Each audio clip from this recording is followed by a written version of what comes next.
7 मई को रात को 2 बजे शेलिंग हुई जब और जो बंकर किसी को नहीं, एक बार डिमांड किया था हमने तो भाई बंकर को इन्होंने मंजूरी की थी, उसके बाद दिया नहीं हमारे को। तो मिलिटेंट से उनको मार दिया। जो स्प्लेंडर है ये बच्चे की जान चली इस स्प्लेंडर। मैं हूं रज्जब मिर्जा और ये ग्राउंड रिपोर्ट है मनकोट के उस मोहल्ले से जहां इंडिया और पाकिस्तान के दरमियान 7 मई की रात 2 बजे हुई शेलिंग ने एक और जिंदगी छीन ली। आज 32 दिन बीत गए इस वाकया को, लेकिन काला सिंह जी के घर के आसपास अभी भी एक खौफ का सन्नाटा छाया हुआ है। उस रात एक मोटर शेल उनके घर से लगभग 200 मीटर के फासले पर गिरा। उसका असर इतना ज़्यादा था कि उनकी पत्नी जो घर के अंदर थी उसी वक्त जख्मी हुई और उनकी ज़िंदगी सिर्फ कुछ पलों की मेहमान रह गई। ये सिर्फ एक मौत नहीं थी, बल्कि उन लाखों लोगों के लिए एक मिसाल थी जो सरहद के करीब ज़िंदगी गुजारते हैं, जहाँ हर पल ज़िंदगी और मौत के बीच एक दीवार होती है जो कब गिर जाए कोई नहीं जानता। आज हम उनके परिवार से मिलेंगे, उनके दर्द को समझेंगे कि 32 दिन बाद भी उनका गुजारा कैसे हो रहा है, क्या उनकी सुनवाई हो रही है और क्या इस घटना के बाद सरकार ने कोई कदम उठाया। आइए सुनते हैं काला जी की जुबानी।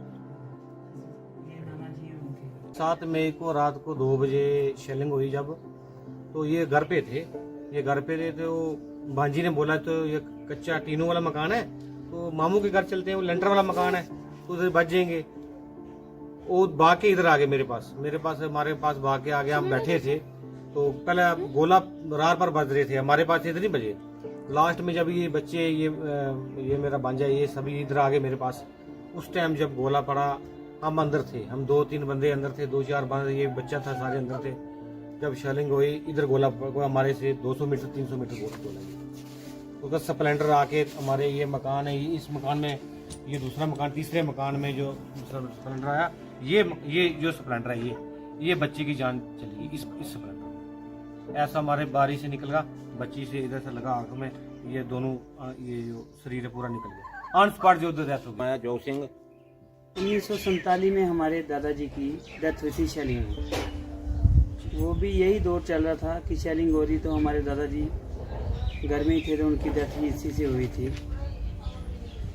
2002 में हमारे फादर साहब गांव में जाके अपना काम करते थे, जैसे बर्तन डाल के लेके या खाने पीने की चीज़ें डाल के लेके यहाँ से जाके गांव में जाके बिक्री करते थे। ठेरा ठोपा नाम जगह का नाम है, वहाँ पे गए तो मिलिटेंट से उनको मार दिया। 28 जुलाई 2002 की ये बात है। एक हमारे मामा जी थे, एक पापा जी थे, 2 बंदे हमारे गए थे। जब हमने सुबह से लेकर शाम तक हमने देखा कि अभी घर में नहीं आया, हमने रिपोर्ट कर दी थाने में। पुलिस ने बहुत कोशिश की, नहीं मिले। आर्मी भी गई, पुलिस वाले भी गए, सभी गए, लेकिन नहीं मिले। दिन करते करते करते करते 4 साल हो गए। 4 साल के बाद हमें कुछ महसूस हुआ, किसी ने बताया कि वहाँ पे कुछ है, तो वो फिर से हमने आर्मी को बताया, पुलिस को बताया। वो उसी गाँव में गई जहाँ पे उनको मारा गया था। वहाँ पे जाने के बाद हमें कुछ महसूस हुआ, तो एक पहाड़ जैसे नीचे उन्होंने कुछ डाला हुआ था, तो वहाँ पे आर्मी वाले गए, उन्होंने वहाँ से निकाला, तो वो मामा जी के थोड़े से ये शरीर के थोड़े से पार्ट्स बचे हुए थे।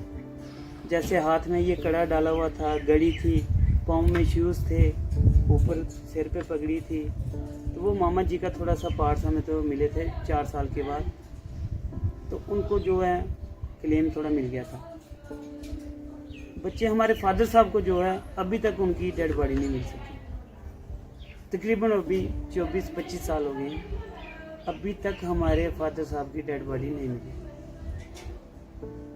उस टाइम पुंछ डीसी साहब थे, उन्होंने बताया था कि 7 साल का ये पीरियड है, अगर 7 साल में अगर उनका कोई प्रूफ मिल जाता है तो ठीक है, अगर नहीं मिलता तो उसमें हम आपको क्लेम देंगे। लेकिन उस 7 साल के अभी तो 25 साल होने लगे, अभी तक हमें कोई भी क्लेम नहीं, कोई नौकरी नहीं, कोई क्लेम नहीं। अभी 7 मई 2025 चल रहा है। अब इसमें जो मेरी वाइफ की डेथ हो गई है, और इसी शेलिंग की वजह से, इसी शेलिंग की वजह से मेरी वाइफ की डेथ हुई है। यहाँ तो हमें बताया जाता कि आप कहीं चले जाओ, साइड हो जाओ, तो हम उनको कहीं लेके सेफ जगह हो जाते। ना हमारे पास बैंकर हैं, पहले उन्होंने दिए हैं बैंकर, लेकिन हमें यहाँ पे नहीं दिए हैं। जाहिर सी बात है, दिए उन्होंने पहाड़ियों में दिए, ऑलरेडी हम रिपोर्ट में भी दिखा चुके हैं। हमारे पास नहीं है बैंकर भी नहीं थे, लेकिन उनको सेफ बताना तो चाहिए था। बिल्कुल लगा। अगर उनको मालूम था कि हम रात को ऐसा करेंगे तो इनको पब्लिक को बताना चाहिए था। पब्लिक एक जगह साइड हो जाती है। चलो, अभी मेरे छोटे छोटे बच्चे हैं। क्या एज क्या है उनकी? एक बेटी मेरी 12 साल की, एक बेटी मेरी 11 साल की, एक बेटा मेरा साल का। एक बेटी आपकी इंजर भी हुई थी उस वो थी मेरी छोटी 11 साल की, वो अपनी मम्मा के साथ ही थी। मम्मा उसकी तो डेथ हो गई, लेकिन उसको लग गई। मैं इधर जो शेलिंग हुई है वो हमारी बहू थी। आप इस गांव के, मैंने सुना, पंच भी हैं आप? हाँ, पंच भी हैं। तो मेरे इस घर के पास ही शेलिंग हुई है, वो गोलाबारी इधर पड़ा है। इसी से जाकर वो नाने के घर पे गए हैं, उधर जाकर उनको शेलिंग लगी है, तो उनकी डेथ हो गई। तो बस इसीलिए भागते हैं। जो कच्चा मकान था उनका वो बोलने लगे भाई वो तो थोड़ा नाने के घर में पक्का थोड़ा बचा जाएगा, पर उधर भी जाके नहीं आया। जो हमारे को मोर्चे की है जरूरत है, मोर्चा हमारे को मिला होता तो थोड़ा बचाव हो जाता। इधर आपके गांव में, आप जैसे सरपंच है यहाँ के, हाँ जी।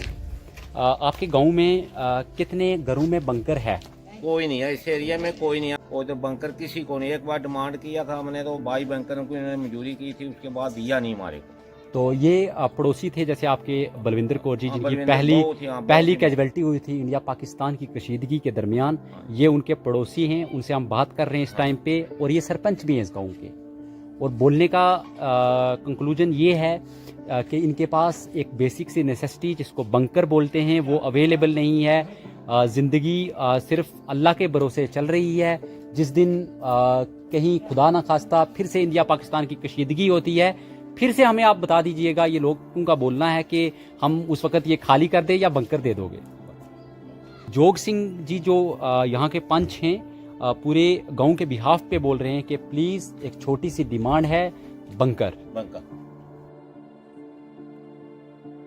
मनकोट की इस कहानी में सिर्फ एक मौत का जिक्र नहीं, बल्कि उन जज्बातों का एहसास है जो हर उस घर में पलते हैं जो सरहद के करीब हैं।